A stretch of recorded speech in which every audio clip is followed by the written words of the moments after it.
Olá pessoal, eu sou a professora Carol Rezende, estou aqui para resolver questões com vocês das últimas provas das edições do Enem, beleza? A questão que a gente vai fazer hoje é a de número 105 da prova azul do PPL de 2020. Essa é uma questão que envolve o conceito de pressão sobre sólidos, né? E aí a gente vai lembrar das relações pressão é força sobre área e também interpretar uma distribuição de forças dentro de um corpo extenso, beleza? Então, ó, vamos lá. A gente vai começar essa questão. Ela começa falando de uma estrutura de um caminhão.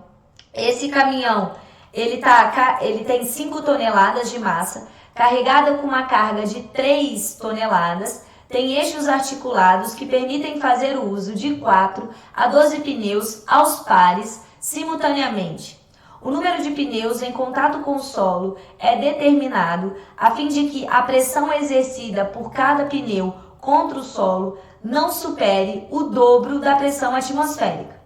A área de contato entre cada pneu e o asfalto equivale à área de um retângulo de lados 20 por 30 centímetros.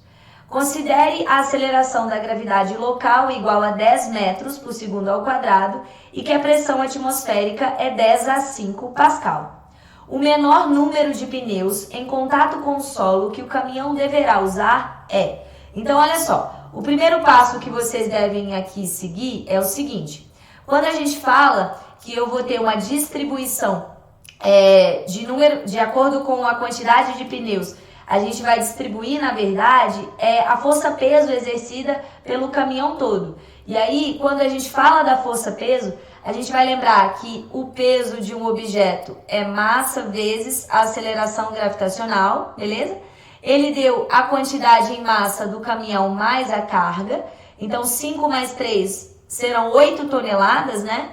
E aí, quando eu calcular o peso, vai ser 8 toneladas, são 8.000 quilos. Vezes a gravidade 10, isso vai representar 80.000 newtons, beleza?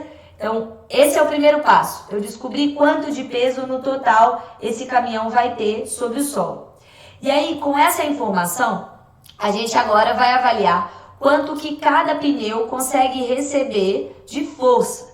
Então, como que a gente vai saber avaliar isso? Ele disse que a pressão exercida em cada pneu não pode passar o dobro da pressão atmosférica. E aí, olha só, quando eu falo força e pressão, eu vou lembrar dessa relação aqui, ó. Eu vou usar um P minúsculo só para a gente não confundir com a força-peso, tá? Eu vou saber que a pressão é força sobre área, ok? E aí, a pressão que cada pneu no máximo pode receber é 2 vezes 10 a 5, porque é o dobro da pressão atmosférica, a pressão atmosférica está ali. E isso vai me dar em relação a uma área. Quem é a área? Aqui, ó, ele me deu os lados de uma figura como um retângulo. E aí, o que eu vou fazer? Eu vou transformar essas unidades para metros, que é o sistema internacional, tá? Quando a gente trabalha com a pressão em Pascal, Pascal é a representação de newtons por metro quadrado. Então, a área ela precisa ser avaliada em metros quadrados. 20 centímetros é 0,2 metros. 30 centímetros é 0,3 metros. Então, quando eu fizer a área, vai ficar 0,06 metros quadrados. E é isso que eu vou colocar aqui, beleza? Quem quiser pode colocar esse valor já em notação científica também, não tem problema.